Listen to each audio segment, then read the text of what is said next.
Let's see. The next show I'm going to talk about is Soshin Shoujo Matoi. So, Oh yeah, I'm not surprised about this one for you either. Considering what we were just talking about as far as the cutesy little Yuri Yuri, yeah, not surprised. this is a very long synopsis. It is done by White Fox. They have done a lot of shows that we like. They did Katanagatari, which is a really awesome 12 episode show where the episodes were an hour long. They did Steins Gate, which I know a lot of people like. They did Ray Zero, which is still currently airing, I think. Jorgumand, which is one of my favorite shows that I actually put I put a show to the studio. Whenever I think of White Fox, I think of Jorgumand first. Mm-hmm. And it is about the year is 2016.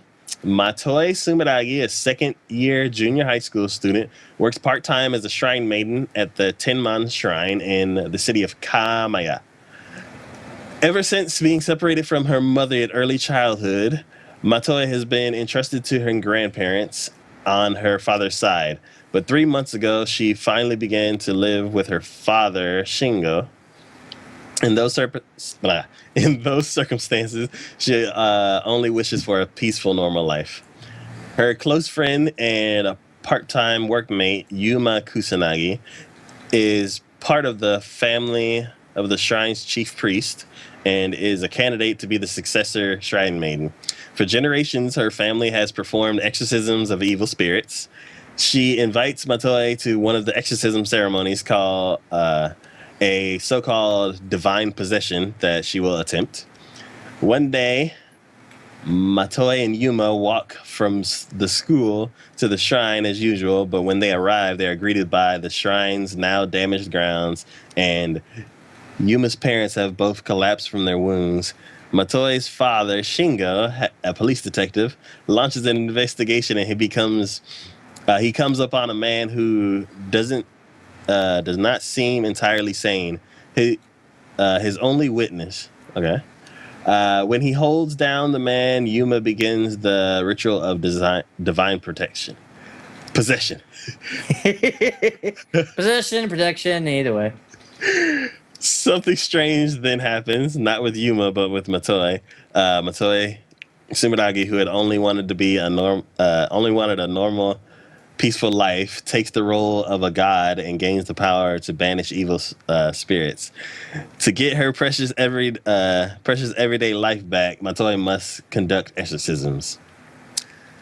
So, a lot of backstory, but the premise of the show is basically it's a typical story where there is one character who wants to live a normal life. Normal life, exactly.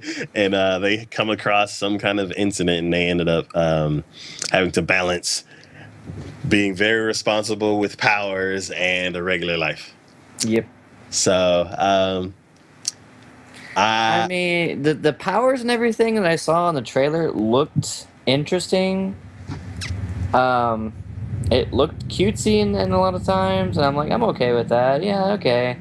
But I don't know. It just seemed like, again, I think this will be another one I'll let you. It almost reminded me because of like like at one point you see a guy with a sword behind one of the characters, like a big imposing dude in like armor, and another one you see like a three-tailed fox person with like two entities on either side of them. In that regards, it almost reminded me of that one anime.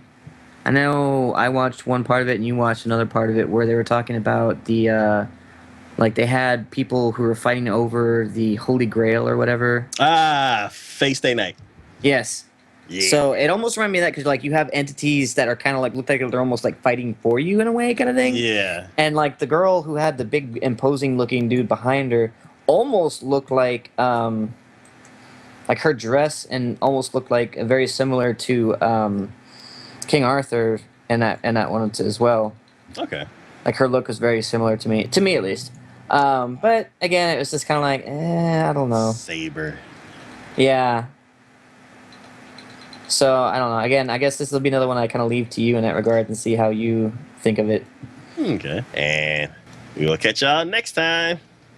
Bye. Bye. We got quite a few shows to talk about this season again. A lot of them are sequels. Yes, they are. So, Indeed, they are. So, guess we'll go ahead and get it started. And it almost reminds me, especially they keep talking about detectives and they talk about Era's greatest villain, Fiend with 20 faces. It almost seems like a Sherlock Holmes thing, almost kind of.